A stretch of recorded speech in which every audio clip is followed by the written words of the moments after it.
자, 떨어질 듯 말 듯 절벽에서 제주를 부리고 있는 비트코인의 모습을 여러분들은 보고 계십니다. 지금 현재 코인 마켓캡 기준으로는 7,208불인데 이 거래소 기준으로 보면은 이것보다 좀 더 낮죠. 주요 지지선이었었던 7,150불까지 하락했다가 지지받고 약간 그 위에서 놀고 있는 그런 상황인데요. 여기서 만약에 밑으로 내려가게 된다면은 6,500불 정도, 거기에는 강한 지지선을 다시 한번 테스트할 가능성도 있겠는데요. 이 볼린저 밴드를 만든 존 볼린저 씨가 비트코인이 바닥을 찍은 것 같다라고 이야기를 했었죠. 그 말인 즉슨 6,500달러 부근이 바닥이고 그 바닥을 시험하러 거기까지 내려갈 가능성은 충분히 있다라는 말도 되겠다라고 생각을 해볼 수가 있겠습니다. 비트코인이 세상을 깜짝 놀래키면서 상승해 줄 수 있기를 바라보고요. 비트코인이 어떤 식으로 영향을 끼치게 될지는 모르겠지만 일단 오늘 미국 연준에서 금리를 동결하기로 결정을 내렸다라고 하죠. 내년에도 동결하는 쪽으로 가겠다라고 이야기를 했는데 원래 올해 내릴 생각이 많이 없었습니다. 근데 내렸죠. 미국 경기 흐름에 따라서 그들의 결정은 바뀌게 될 수 있으리라 한번 생각을 해보면서 부디 비트코인에게 좋은 영향을 끼칠 수 있기를 바라봅니다. 자, 암호화폐 관련된 첫 번째 소식은 국내 소식인데요. 결국 이 특근법 개정안이 심사를 받지 못하고 20대 정기국회에서 불발됐다라는 소식입니다. 임시 국회에서 이 특근법을 처리할 수는 있기는 하나 현재로서는 전망이 불투명한 그런 상황인데요. 그 이유는 바로 이것 때문입니다. 지금 여야가 강하게 충돌하고 있기 때문인데 이 정부 예산안 문제 때문에 모든 신경이 그쪽으로 집중되고 있는 그런 상황이죠. 제가 기억나는데 작년에도 이랬었습니다. 암호화폐에 관련된 법안에 대해서 이야기를 하다가 10월달에 못하겠다, 11월에 하겠다, 11월 되니까 못하겠다, 내년 1월에 하겠다, 이런 식으로 흐지부지 되다가 벌써 1년이 지나버린 그런 기억이 나는데요. 자, 과연 다가오는 2020년도에는 어떤 진전을 드디어 이룰 수 있을 것인지, 사실 이룰 수밖에는 없습니다. 국제자금 세탁방지에서 그렇게 하라고 시켰기 때문이죠. 뭐 하기 싫어도 어거지로 해야 되는 그런 상황까지 왔습니다. 그렇기 때문에 진전이 있을 것이라고 말씀을 드리면서 다음 소식 넘어가 보도록 하겠습니다. 저스틴 선이 이야기합니다. 트론이 바이낸스 US, 이 미국 상장 심사 리스트에 포함됐다. 자, 과연 이 미국에서 트론을 살 수 있는 곳이 한 군데 더 늘어날 수 있을 것인가 저희가 생각을 해볼 수가 있겠고요. 그러는 동안에 테더가 트론 네트워크에서 계속해서 토큰을 찍어내고 있습니다. 이런 것뿐만 아니라 폴로니엑스도 그렇고요. 저는 내년에 저스틴 선이 트론을 한번 거하게 펌핑하지 않을까 하는 그런 생각을 해봅니다. 일단 이 느낌이 그런 것도 있는데요. 저스틴 선이 트윗을 남겼다가 지웠었죠. 내년에 트론 순위 올라갈 거라고. 자, 아무튼 이런 소식들이 있었고, 자, 그 다음으로 비체인 관련된 소식인데 다시 한번 파트너십을 체결하게 됩니다. 이 블루바잇이라는 회사와 함께 파트너십을 체결하고 이 예술품 있죠. 그림이라든지 또 얘네들도 이렇게 자가가 많지 않습니까? 비체인을 통해서 그런 것들을 방지하고 추적이라든지 물류 관리 등 모든 것을 기록하겠다라는 설명입니다. 자, 그 다음은 이더리움 관련된 소식입니다. 이더리움 같은 경우는 지금 현재 전 세계적으로 30개의 지역의 팀을 운영 중인데요. 이번에 인도와 필리핀 쪽 팀을 운영 중단시켰다라고 합니다. 정확한 이유는 밝혀지지 않고 있는 그런 상황인데요. 최근에 이더리움 재단의 자금난설 비탈릭 부테린이 반박을 하면서 능력 있는 개발자들은 계속해서 지원해 줄 것이다 라고 이야기를 했는데 아무래도 인도랑 필리핀 팀이 능력이 좀 모자랐나 봅니다. 안타깝네요. 다른 직장을 빨리 구할 수 있기를 바라고요. 그리고 유명 트위터 중에 이제 웨일 판다라는 사람이 있다고 합니다. 그 사람이 GKC가 지난 5년 동안 새로운 업그레이드를 진행하지 않았다, 실패한 프로젝트다라고 이야기를 하니까 비탈리기가 나와가지고 GKC는 실패가 아니다, 프라이버시 분야의 선구자다, 왜 실패했다고 말하는지 모르겠다 라고 이야기를 했습니다. 왜 실패했냐고요? 아직 실패하진 않았지만은 곧 있으면 더욱더 거하게 각국의 정부들로부터 두들겨 맞게 생겼죠. 이 다크코인들 미래가 좀 간당간당한 그런 상황입니다. 자, 리투아니아 중앙은행에서 이야기합니다. 이 은행들은 급속히 발전하는 디지털 화폐 영역에 참여를 해야 된다. 리스크를 직시하고 통제된 환경에서 실제 경험치를 쌓아야만 하고, 이 유로존이 비즈니스 경쟁력을 유지하기 위해서는 과거 솔루션에만 의존해서는 안 된다라고 덧붙였습니다. 지금은 유로피언 중앙은행의 의장이 된 크리스틴 르갈드도 이렇게 이야기를 했었죠. 은행들이나 금융기관들은 이런 새로운 기술을 받아들이거나 도태되는 수밖에 없다. 도태되고 싶지 않으면 디지털화에 참여를 해야 되겠죠. 그리고 또한 4차 산업의 발달과 더불어 가지고 새로운 기술들이 나오고 있고 사람들을 대체할 수 있는 그런 분야들도 생겨나고 있습니다. 저희가 앞서 이야기를 했었던 은행들만 해도 이제 모바일 앱이 거의 모든 일을 처리할 수 있으니까 직원들을 전 세계적으로 줄이는 그런 움직임이 보여주고 있는데요. 이 벽돌 쌓는 로봇 영상이 있어가지고 제가 한번 또 가지고 와봤습니다. 보시면은 거의 이제 레고 수준으로 벽돌을 잘 쌓고 있죠. 이게 이제 상용화가 되게 되면은 본격적으로 이제 집 지을 때도 인부 대신에 로봇들이 나서게 되지 않을까 라는 생각을 해볼 수가 있겠는데요. 이 미래는 굉장히 급속도로 변화하고 있습니다.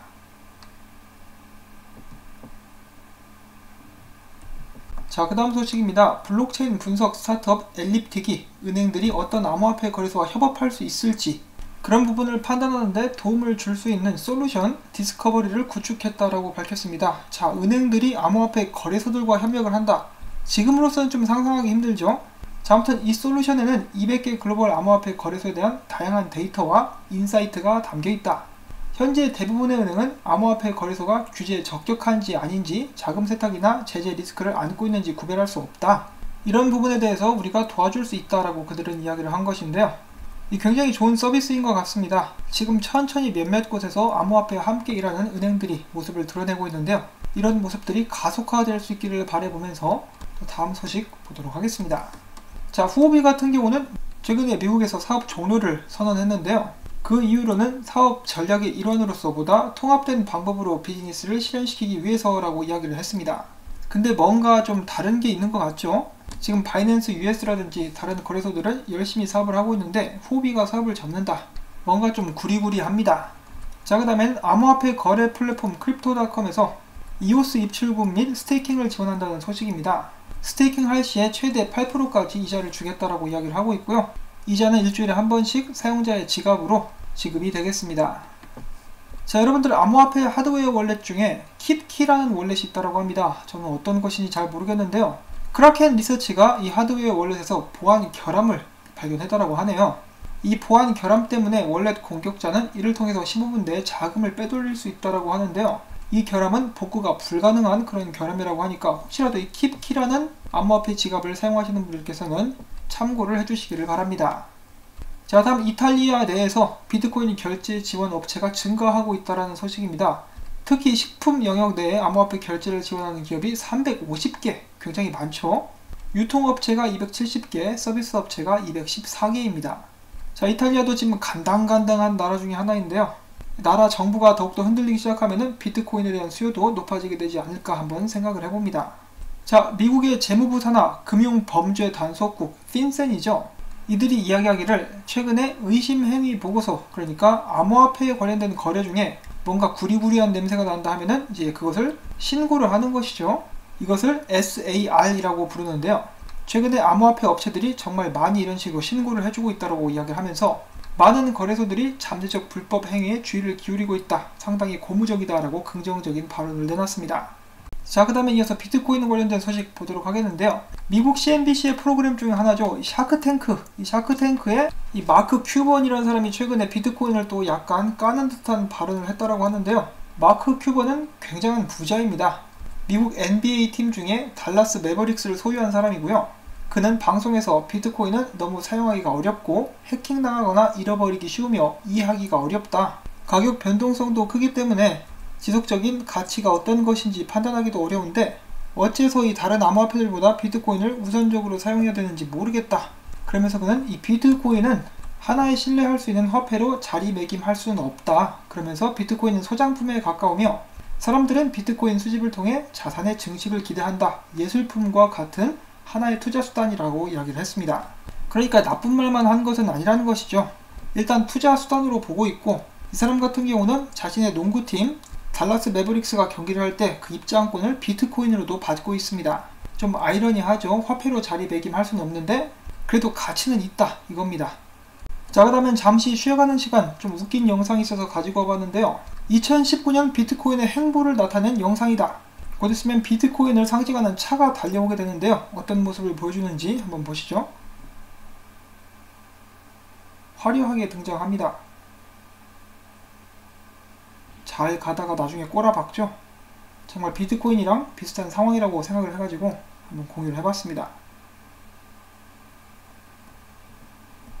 자, 내년에는 이런 식으로 올라가서 멋있게 점프해가지고 큰 상승을 좀 보여줬으면 좋겠습니다. 자, 그리고 또 이어서 영국에서 재밌는 일이 있었다라고 하는데요. 이 영국 거래소 중에 코인벌프라는 곳이 있습니다. 그러니까 동전 트림 이렇게 생각을 해볼 수가 있겠는데 또 한국에 이거 좋아하시는 분들 많이 계시죠. 뭐만 하면 꺽꺽거리면서 무슨 위가 안 좋은지 모르겠는데 계속 더럽게 글로 꺽꺽거려요. 뭐 잘난 척 하는 거죠. 자, 아무튼 이 코인버프의 CEO가 최근에 라이브 스트림을 한번 했습니다. 이 사람인데요. 이 라이브에서는 그가 특별히 노숙자들을 위한 특이한 자선 모금 운동을 했는데요.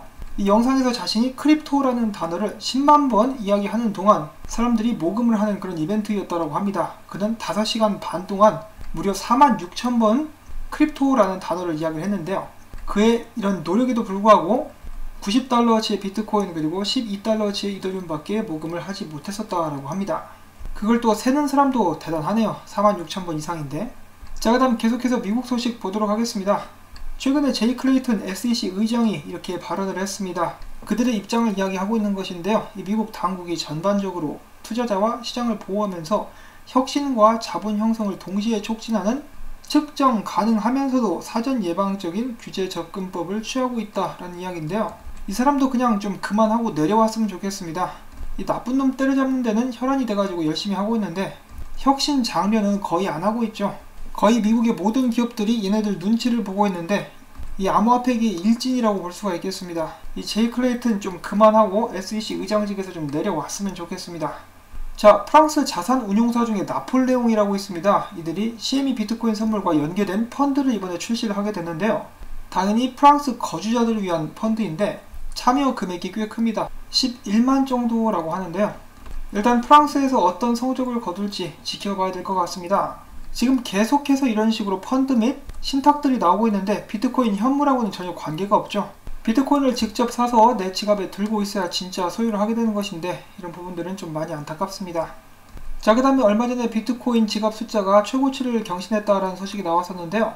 3천만 개를 이번에 또 처음으로 돌파했다라고 전하고 있습니다. 자, 이 중에 2천만 개가 1달러 이상 가치의 비트코인을 보유하는 것으로 추산이 됐고요.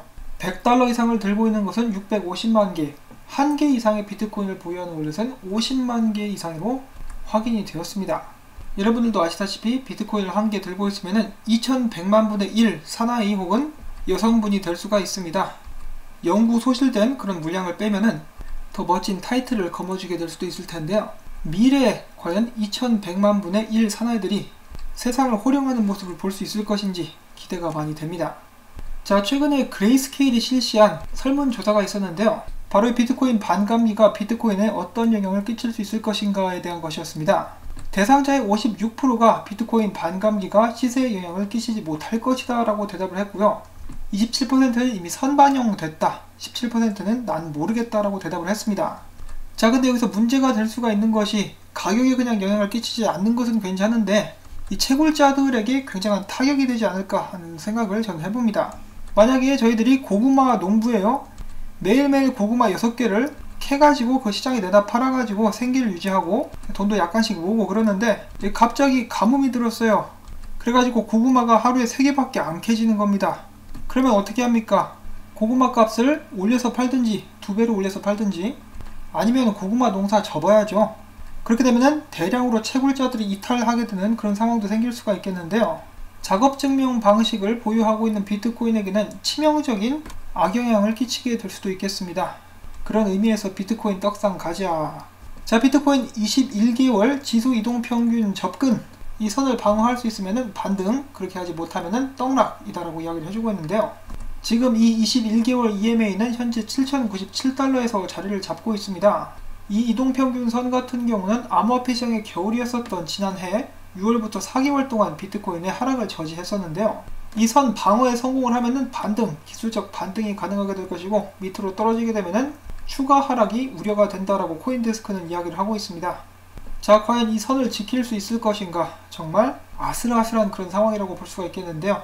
여기서 무너지게 되면은 이제 크게 무너지지 않을까 하고 생각을 해봅니다. 걱정이 많이 되는데 이 비트코인이 7,800달러를 뚫게 되면은 다시 한번 추세 전환의 계기로 삼을 수도 있다고 합니다. 그런데 문제는 7,800불 정말 머나먼 산처럼 느껴지고 있네요. 이 세력들이 마음만 먹으면은 10분 안에도 이렇게 끌어올릴 수 있을 것 같은데 말이죠. 자, 그런데 지금 비트코인 쪽으로 계속해서 펀드라든지 신탁들이 생겨나오고 있는 것을 보면은 언젠가는 한번 거하게 들어 올려가지고 사람들을 꼬시지 않을까 하는 생각도 지울 수가 없습니다. 문제는 그때가 언제가 될 것이냐, 그리고 우리들이 그때 시장에 들어와 있느냐 아니냐, 그런 부분들이 중요하다고 볼 수가 있겠죠. 자, 그 다음에 거래소별 롱숏 포지션을 보면은 어제랑 비슷합니다. 오히려 비트파이넥스 쪽은 롱이 훨씬 더 많이 올라가 버렸고요. 87%, 비트맥스 같은 경우는 49%, 바이낸스는 COC 2배 정도 높은 그런 상황에서 거래가 진행 중에 있습니다. 자, 이렇게 가격이 움직이지 않는데 도대체 왜 이렇게 롱 포지션이 높은가? 어떤 사람이 기사로도 썼습니다. 그런데 보면 뭐 그런 이유에 대해서는 전혀 이야기를 해주지 않고 있고요. 다만 이런 식으로 롱이 높은 것은 오히려 부정적이다 라고 이야기를 해주고 있습니다. 비트코인은 역사적으로 항상 반대로 가는 모습, 롱이 높으면 가격이 떨어지고 COC 높으면 가격이 올라가는 그런 모습들을 보여왔었는데요. 이 숏 스퀴즈처럼 가격을 쥐어짜면서 올리듯이 롱이 높으면은 롱 스퀴즈가 나와가지고 가격을 떡락을 시켜버릴 수가 있어서 지금 이런 상황은 오히려 굉장히 부정적일 수가 있다라고 기사에서는 이야기를 해주고 있습니다. 참고로 올해 13,800불대까지 떡상하기 전에 롱 포지션은 실제로 최저치를 기록을 하고 있었다라고 해요. 그러니까 그런 논리를 대입해보면은 지금 굉장히 불안불안한 상황이라는 거죠. 자, 그런 의미에서 이 비트파이넥스 정신 나간 놈들아 제발 숏 좀 쳐라, 롱 좀 그만 치고, 답답합니다. 그럼에도 불구하고 여기서 비트코인이 떨어진다, 저희들은 그게 끝이 아님을 알고 있습니다. 이미 많은 기관들의 자금들이 들어오기 시작했고 더욱더 많은 신탁들, 파생 상품들이 나오고 있는 이 시점에서 이 세력들은 더욱더 많이 헤쳐먹을 수 있는 황금알을 낳는 복돼지 같은 이 비트코인을 이제 배를 가르지는 않을 것이다 라는 것이 제 의견이고요. 이 지겹고 지겨운 하락 시간이 끝나고 나면은 다시 한번 날아오를 비트를 기대를 해보면서 오늘 영상은 또 여기서 마무리를 짓도록 하겠습니다. 이번 영상이 여러분들께 도움이 되셨거나 즐거우셨다면 구독과 좋아요, 그리고 제가 계속해서 이렇게 열심히 정보 모을 수 있도록 응원을 부탁드립니다. 이 광고가 나오는 영상들을 끝까지 그냥 재생만 시켜주시면 저에게 정말 큰 도움이 됩니다. 다시 한번 여러분들께 감사의 말씀 전하면서 감기 조심하시기를 바랍니다. 안녕히 계십시오.